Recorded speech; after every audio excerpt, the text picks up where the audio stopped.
في إنجيل معلمنا مرقس إصحاح 13 يمكن حكى عن 3 حاجات: خراب أورشليم ونهاية العالم والتوصية بالسهر.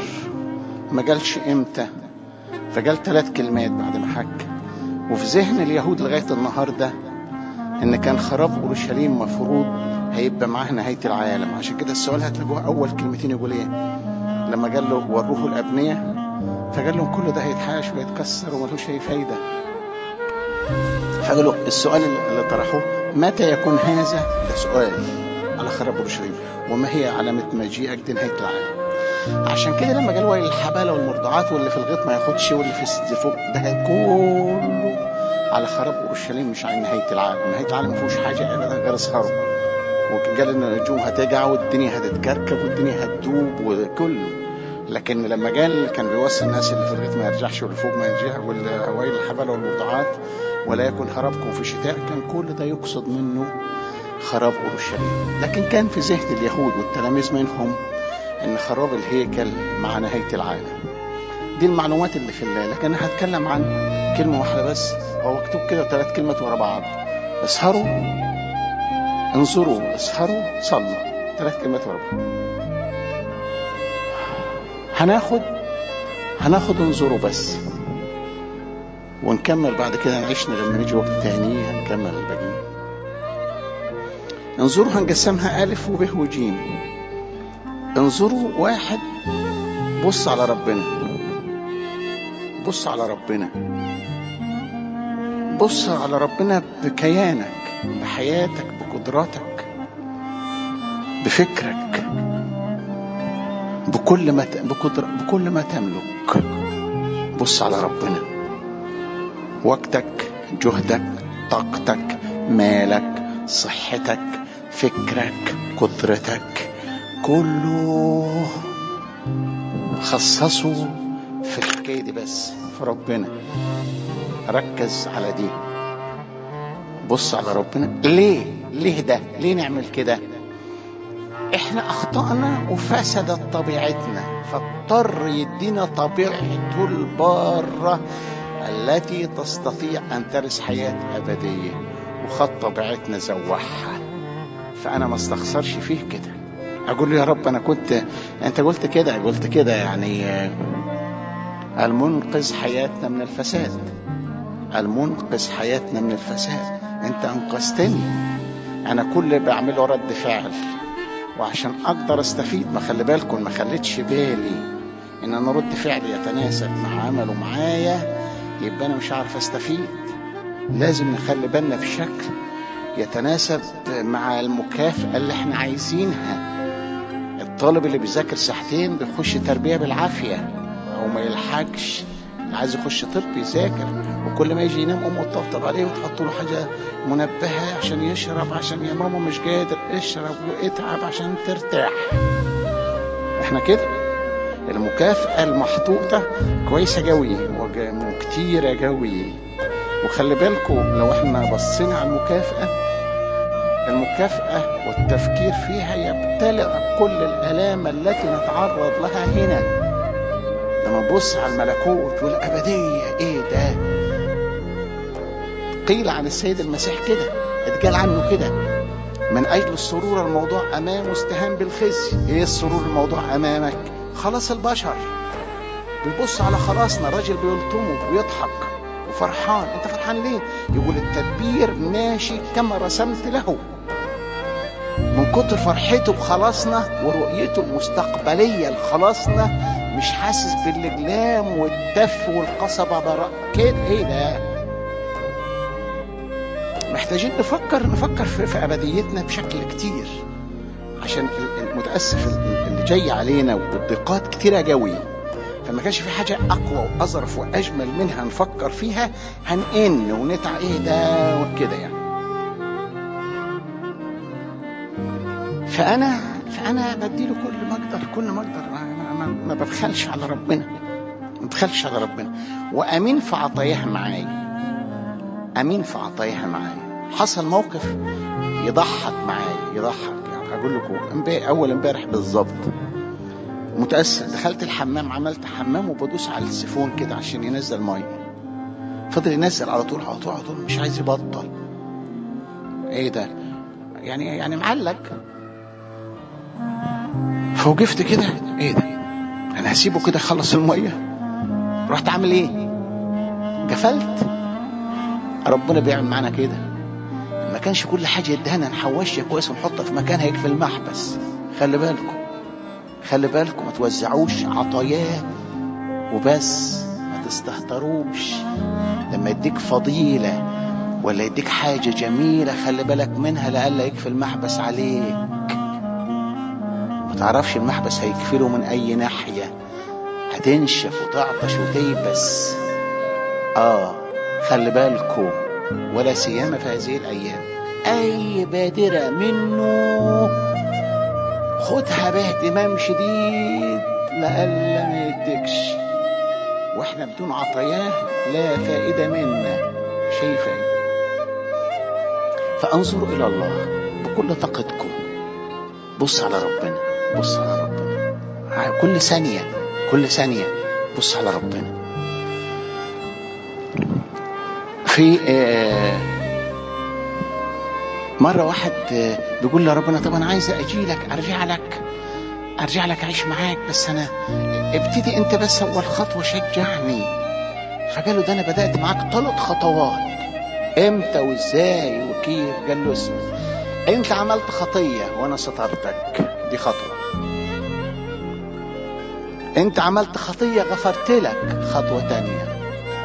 أنا اديتك عمر كان ممكن تموت. أنت مواليد كام؟ قلت له 10 12 58. قال لو رجعنا في سجلات الوفيات على مستوى العالم ميت حوالي يمكن 5 6 10 مليون من تاريخك ده. اشمعنى أنت اللي باقي؟ يعني أنت بركة يعني، ولا لك رسالة؟ ولا أنت بركة ولا لك رسالة عشان تتوب بس. فدي خطواتي معاك، لا يشاء موت الخاطئ. ياما من سن ناس الدود أكلتها، وآسف اللي في الجحيم واللي في القبور. اشمعنى أنا اللي قاعد؟ ما دي خطوة خدها هو في صالحي. تحرك بقى، سترك وغفر لك وعطاك عمر. ايه المطلوب تاني؟ ربنا حلو بدرجة ان المصطلحات والاسلوب والكلام ما يكفيش. لما نقول أبرع جمال من بين البشر ولا الغافر ولا كله، دي مصطلحات تتناسب مع فهمنا ومع إدراكنا ومع كتاباتنا، لكن هو أكتر بكتير. يعني هو بالنسبة لنا هو خبز الحياة. يعني مهما آكل بعيد عنه استحالة هشبع، بدليل ترك لنا جسده، لأن عارف إن أكل الدنيا دي كلها ما يكفيش، ما يشبعش. فترك جسد. خد كل يوم من ده، خذوا كلكم، مش وحدك، كله. 2 هو ينبوع الماء الحي. هتفضل تشرب من بئر يعقوب 500 مليون مرة في اليوم مش هتشبع. خش الكيسة وافضل مغمض عينيك لغاية ما ابونا يقول خذوا اشربوا منه كلكم، اشرب وروح. 3 الطبيب الحقيقي. كل الأطباء حلوين بس ده حقيقي. هم بيصحوا الجسد ويدونا الأرض على قد ما يقدروا، لكن هو يدينا حياة أبدية. حتى الراجل المفلوج اللي دلوه من السقف، هم تخيلوا انه هيقول له سلامتك وخصحيت مغفورة لك خطاياك. يا عم صحونا. قال أنا بدور على السماء، مش بدور له على الأرض. فالطبيب الحقيقي بيدينا السماء، فما فحش غيره. الحاجة الظريفة جو الجميلة فيه إن هو في التعامل مع الخطاة عنده قانون ظريف قوي. 1 ركض 2 وقع 3 قبله. ادي نظامه مع اكتر حد بهدله، مع اكتر حد بهدل نصيبه، مع اكتر حد بهدل ميراثه، مع اكتر حد لابس لبس مش لابس، ده عريان وحفيان وجعان وما يتشافش. القانون اللي بيعاملنا الله ولا سيما اكتر حد وحش. الراعي دايما كده، كنت اشوف رعاة الاغنام ما يشيلش غير المكسوره او اللي مش قادره تاخد نفسها او اللي مش جميله، حاططها كده على كتفه، هي دي اللي محتاج عنايه اكتر. احنا كده عشان كده الخاطئ اللي فينا ما يبقاش جلجان، ما يجلكش ابدا ابدا، هو جاي لك انت بس. يا ريت تقدر تعلن عن احتياجك، قول له انا الخاطئ اللي انت نزلت علشانه عشان تضمن سكناه عندك. لكن لما بنخبي انفسنا بيعدي ويمشي. فاحنا لازم نعلن ان احنا خطاة، انا الخاطئ اللي انت نزلت له، خليك معايا كده. فقانون تعاملوا مع الخطاة قانون جميل قوي. في هوشع بيقول عبارة ظريفة قوي، يمكن هوشع 11:8-9 يقول لإسرائيل وإفرايم في شخصنا، في إسرائيل وإفرايم بيقول لهم أنا كنت ناوي عليكم في قريتين مكتوبين بالاسم. هوشع 11:8-9 قال لهم أنا كنت هعمل معاكم زي القريتين دول اللي في سدوم وعمورة، حرقكم. شوف يقول إيه تاني؟ لكن قلبي انقلب علي، ما قدرتش، ومراحمي اترمت، ما قدرتش ابدا، مع انكم وحشين وتستاهلوا الحرب.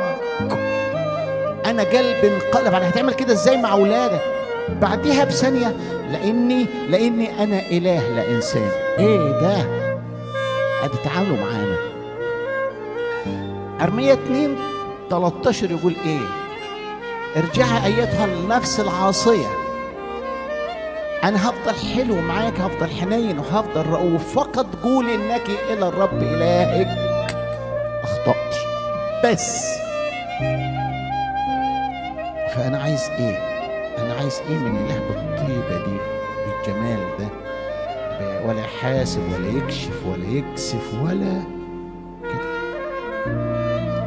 عشان كده لازم اخد منه عربون يطمني لابديتي. الناصحين يعملوا كده، يقول عايزك تطمني، عايز اطمن على الابديه، عايز اطمن. ندي انفسنا فرصه نتعرف عليه، من كتر النظر ليه ندي انفسنا فرصه عشان نتعرف عليه اكتر. احنا محتاجين نعرفه. كان في وتحددت له جلسه بعد 6 شهور. بدأ كل شويه يروح ناحيه المحكمه. القاضي اللي هيحكم في شهر 11 ده مين؟ مرة واثنين وثلاثة لغاية ما يجي واحد حاجب كده بتاع محكمة، قال له خد انت كل شوية تيجي تسأل. قال له في قاضي اسمه ثلاثي كذا انا ما اعرفوش منين. قال له انت عايزه فين؟ قال له لازم اقابله. فقال عليه يا انت عندك قضية في شهر 11 في المكان الفلاني. ايوه اصل انا. قال له امشي. قفل في وشه. انت هتعمل ايه؟ انت هتجابني؟ مش هينفع، ما عندناش في القضاء كده. مرة واثنين يلح.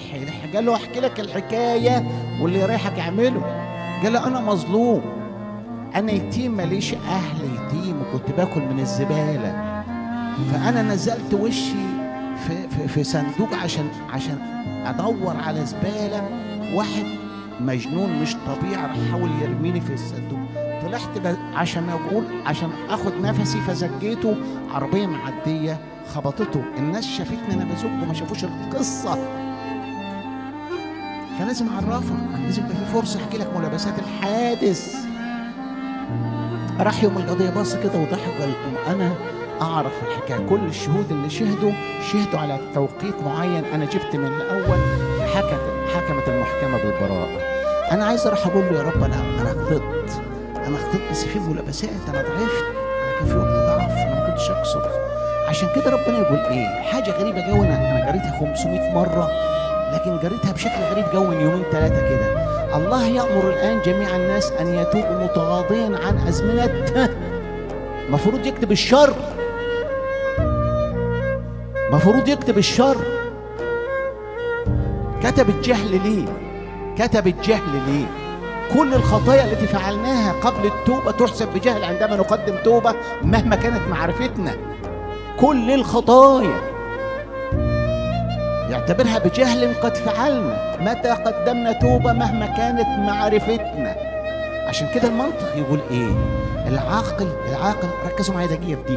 العاقل لا يسقط، يبقى الساقط جاهل. العاقل لا يسقط، يبقى الساقط جاهل، والجاهل لا يتوب. إذن التائب عاقل. وصل الفكرة؟ المنطق يقول كده.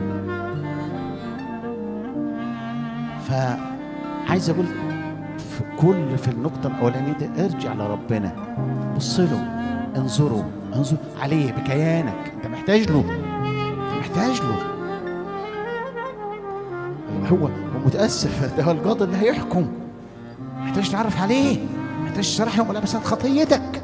يا رب انت عارف ضعف البشر، انت عارف الشيطان عنده خبره كبيره قوي وحاول فيا ولف ودار عليا 30-40 سنه لغايه ما اسقطني. انا ما كنتش كده، انا ما كنت زي، خلي بالك لغايه النهارده يقول داوود الطاهر. يا رب الطاهر دي قبل الخطيه ولا بعد؟ يقول ابن داوود على المسيح ابن داوود بالجسد، يا رب ده قبل الخطيه ولا بعد؟ داوود سقط، خلي بالكم اقول الجمله الجديده دي وفي داوود هيأ لنفسه مناخ سقوط من غير ما ياخد باله. صمويل الثاني 11 عدد 1، وكان وقت خروج الملوك.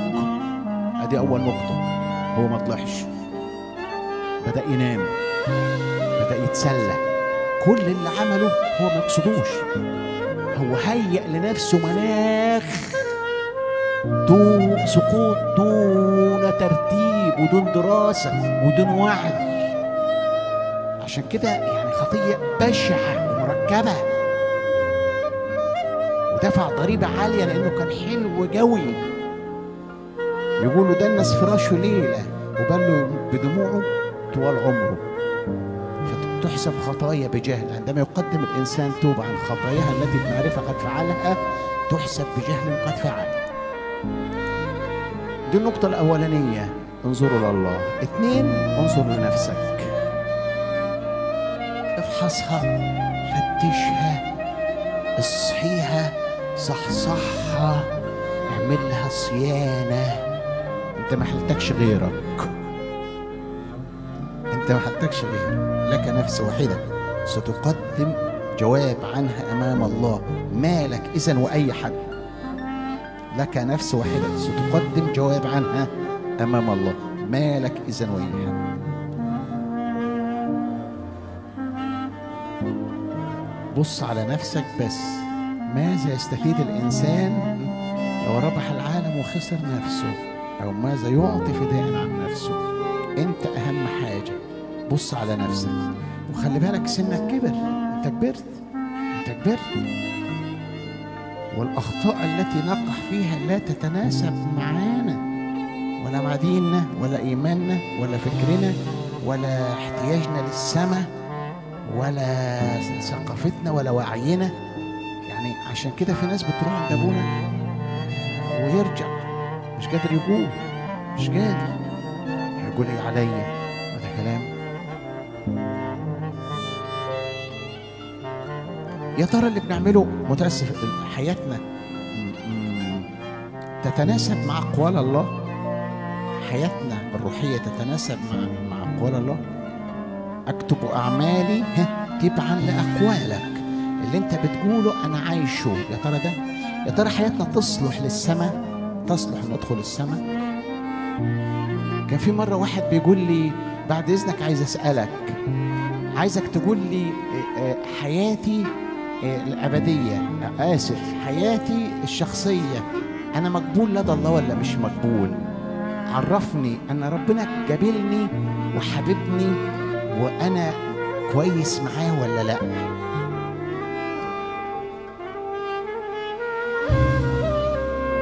قلت له هقول لك حاجة صغيرة، هقول لك أنت هتموت بعد 2 ساعات. لو أنت فرحت يبقى أنت حلو مع ربنا، علاقتك قوية بربنا. لو أنت خفت يبقى خلي بالك من نفسك. تخيل كلنا خايفين، طب امتى ما نخافش؟ بس امتى ما نخافش؟ محتاجين سنة أمانة تانية في حياتنا مع الله. أنا محتاج كده، محتاج أبقى أمين مع ربنا. أنا مش أمين مع ربنا بالدرجة الكافية اللي تؤهلني إن أنا أبقى مبسوط. ما خلي بالكم لازم نتبسط، لازم نبقى فرحانين، والفرحة دي تبقى هي عربون السماء بتاعتنا كمسيحيين تبدأ من هنا، السماء بتاعتنا تبدأ من هنا مش من هناك. أبديتنا تبدأ من هنا. قلنا كده مرة وجودنا على الأرض تدريب عملي كيف سنحيا في السماء. تقابل قدس أبونا وقدس أبونا تقول له بعد إذنك هم عايشين في السماء إزاي؟ ليه؟ أصل أنا عايز أجلدهم، عايز أعيش زيهم، لأن بيقولوا في ملاك واقف على باب السماء. أنت كنت بتصلي حلو؟ لا، أصل هنا بيصلوا. أنت كنت بتدي عطا كويس؟ لا، أصل هنا بيدوا. أنت كنت بتخدم كويس؟ لا، أصل هنا بيخدموا. أنت ما جربتش الحياة بتاعتنا، هتبقى صعب عليك. اتفضل. لكن يجي واحد يقول لي ده أنا كله عشته عفة وطهارة وعطا وخدمة واتضاع وسكون وسكوت. اتفضل، أنت اتدربت على الحياة تبقى سهلة عليك. فلازم حياتنا الأبدية تبدأ من هنا. حياتنا الأبدية تبدأ من هنا. هناك تكميل لما كنا عليه. عشان كده بيقولوا في ملاك هياخد الإنسان ويديله مكافأة تتناسب مع الوضع اللي جه فيه. الملاك هياخد روحه ويحطه في حتة تتناسب مع الوضع اللي جه فيه. عشان كده في ناس بتصلي سرا بالآلاف المرات في اليوم، يقول عشان اجي الملاك يقول لي يلا انت بتصلي، يلا نسبح مع الملائكة كمل. فاحنا بنبدأ حياتنا الأبدية هنا. هناك تكميل بس، وحش بيكمل، حلو بيكمل. هناك تكميل لما بدأناه هنا، حيث هم سمع المسيحيين وأبديتهم تبدأ من هنا، وتبقى فرحان بها من هنا وحاسس بها من هنا. مش كلام هيبقى جديد علينا. يبقى رايحين اللي رايحه مش عارف ده درجاته قليلة قوي، حاجة من ال30 من طريق المسيح. عشان كده كتير جو من الآباء القديسين الملتزمين بيفرحوا قبل ما يمشوا. أنا عايز أخوفكم في جملتين هقولهم وخلاص. مرة بس اتصلت بنجادة، بحد في نجادة، أنا خدمت في نجادة مع مبابين كتير 20 سنة. اتصلت بحد أسأل عليه، إزاي يا عم فلان؟ اسمعوا الجملة الجديدة دي. بنت أخته بتقول لي استلم فرشته. يعني استلم فرشته؟ خلاص بنام، هيفضل نايم لغاية ما يتأثر. استلم فرشته يعني مقدمات الموت. كلنا كده، اللي ياخد شهر واللي ياخد 2 واللي ياخد سنة واللي ياخد 3. استلم فرشته هيخش خلاص ما يتحركش. الفكرة الباقية خلي بالكم ما كانش حلو بدرجة عالية بتبقى الفرشة جهنم. زي القديسين ما بيبقى على فرشته فرحان وشايف ملايكة وقديسين ومبسوط. الناس اللي عاشوا بعيد عن ربنا بيبقى الفرشة بتاعتهم بداية ألم السماء بيشوفوه هنا، لأن بيفضل يفكر في حياته ويبص للشريط اللي ورا صعب، ولا قادر يغير فيه ولا قادر يبدل فيه ولا في ايده حاجة يعملها، متأسف أقول كده. فعايزين نوصل لفرشته دي وأنا معايا المسيح اللي واخده معايا، أقول له ونسني أنا بقيت وحدي. لما أنت قلت تركوني وحدي أنا كنت معاك، أنا الوقت رايح وحدي على الفرشة. كل سنة 2 3 خليك معايا، طمني وفرحني إنك مش هتسيبني. اوعى تستلم فرشتك وحدك، اوعى. أصل فطر على الإنسان مقدمات الموت لو كان مش بتاع ربنا. متأسف بالكلام. 1 انظر إلى الله، 2 انظر لنفسك. خلي بالك من نفسك، خلي بالك من نفسك.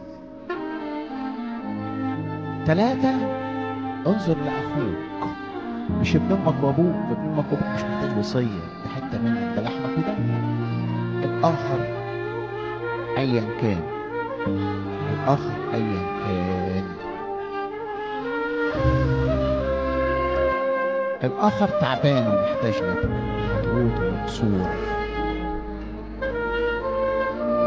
محتاج لك، متسيبوش. أرمية 9:9 بيقول 9 مش 17 بيقول الجملة اللي هقولها لكل الناس. الخاطئ بيقول لأخوه الحلو، بيقول لا تكن رعبا ليا، أنت ملجئي في يوم الشر. أنا تعبان وساقط بس أنت ما تسيبنيش. لا تكن رعبا لي، أنت ملجئي في يوم الشر.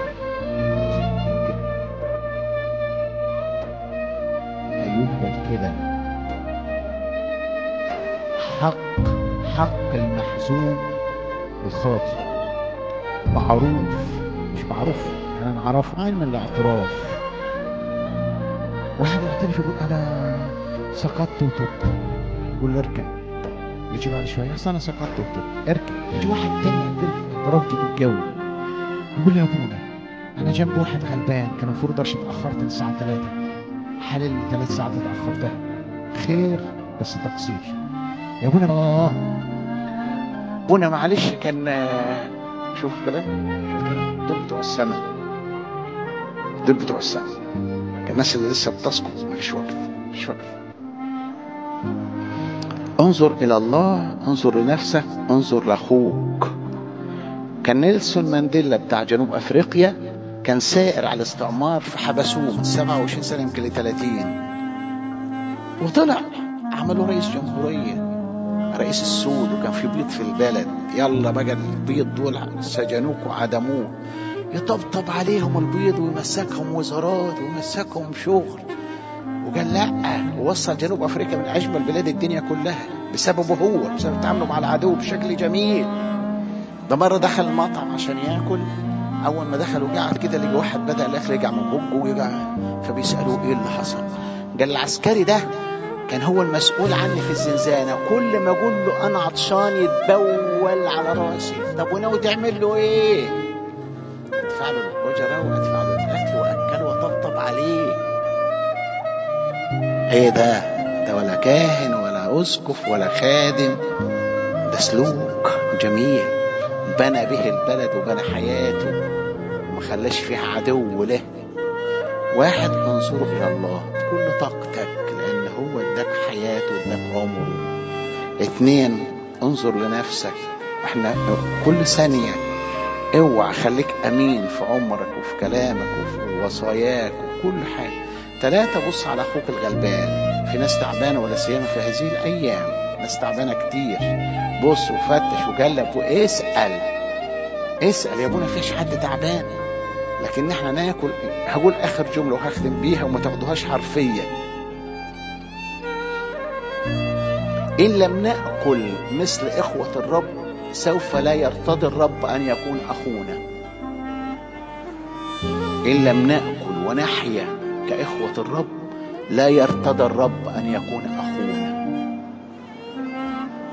مش القصد، انا مش بتكلم حرفي، مش الدور نشحت لا، ان كان لنا قوت وكسوة فلنكتفي. شبه فلوس مخزنة للبنوك تضمن راحة 20-30 جيل لبيتي لورا، وفي ناس جنبي بتموت جوع. قلنا 100 مرة عايزين نورث عيالنا الله. عشان كده يقول لم أرى صديقا تخلي عنه ولا ذرية له تلتمس خبز. يعني لما تبقى انت بتاع ربنا استحالة تحتاج، واستحالة ولادك يحتاجوا. كل سنة وانت طيب.